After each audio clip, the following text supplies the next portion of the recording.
धनतेरस क्यों मनाते हैं? क्या है धनतेरस की कहानी जाने। समुद्र मंथन के दौरान भगवान धन्वंतरी जब अपने हाथों से अमृत कलश लेकर निकले थे, उस दिन कार्तिक मास के कृष्ण पक्ष की त्रयोदशी तिथि थी। इसलिए इस दिन को धनतेरस का पर्व मनाया जाता है। भगवान धन्वंतरी की पूजा अर्चना करने से आरोग्य सुख की प्राप्ति होती है।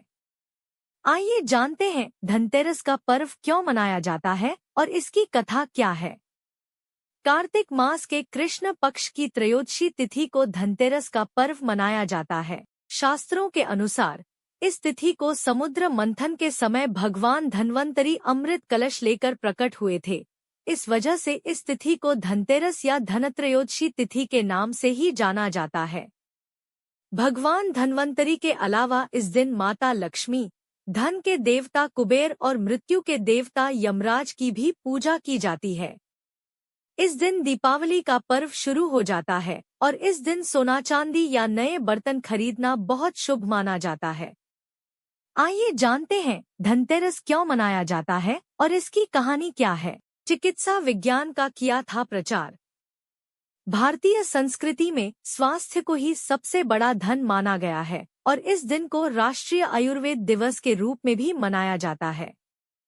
मान्यता है कि भगवान धन्वंतरी को भगवान विष्णु का अंश माना जाता है और इन्होंने ही संसार में चिकित्सा विज्ञान का प्रचार और प्रसार किया। इस दिन घर के द्वार पर तेरस दीपक जलाए जाने की प्रथा है। धनतेरस दो शब्दों से मिलकर बना है, पहला धन और दूसरा तेरस, जिसका अर्थ होता है धन का 13 गुना। भगवान धन्वंतरी के प्रकट होने के कारण इस दिन को वैद्य समाज धन्वंतरी जयंती के रूप में मनाता है, इसलिए मनाया जाता है धनतेरस का पर्व। शास्त्रों में वर्णित कथाओं के अनुसार समुद्र मंथन के दौरान भगवान धन्वंतरी हाथों में अमृत कलश लेकर प्रकट हुए थे। जिस तिथि को भगवान धन्वंतरी समुद्र से निकले वह कार्तिक मास के कृष्ण पक्ष की त्रयोदशी तिथि थी। भगवान धन्वंतरी समुद्र से कलश लेकर प्रकट हुए थे, इसलिए इस अवसर पर बर्तन खरीदने की परंपरा चली आ रही है। भगवान धन्वंतरी को विष्णु भगवान का अंश माना जाता है और इन्होंने ही पूरी दुनिया में चिकित्सा विज्ञान का प्रचार और प्रसार किया। भगवान धन्वंतरी के बाद माता लक्ष्मी 2 दिन बाद समुद्र से निकली थी, इसलिए उस दिन दीपावली का पर्व मनाया जाता है। इनकी पूजा अर्चना करने से आरोग्य सुख की प्राप्ति होती है। धनतेरस की पौराणिक कथा। एक बार मृत्यु के देवता यमराज ने यमदूतों से प्रश्न किया कि क्या कभी मनुष्य के प्राण लेने में तुमको कभी किसी पर दया आती है? यमदूतों ने कहा कि नहीं महाराज, हम तो केवल आपके दिए हुए निर्देशों का पालन करते हैं। फिर यमराज ने कहा कि बेझिझक होकर बताऊं कि क्या कभी मनुष्य के प्राण लेने में दया आई है? तब एक यमदूत ने कहा कि एक बार ऐसी घटना हुई है जिसको देखकर हृदय पसीज गया। एक दिन हंस नाम का राजा शिकार पर गया था और वह जंगल के रास्ते में भटक गया था और भटकते भटकते दूसरे राजा की सीमा पर चला गया। वहां एक हेमा नाम का शासक था।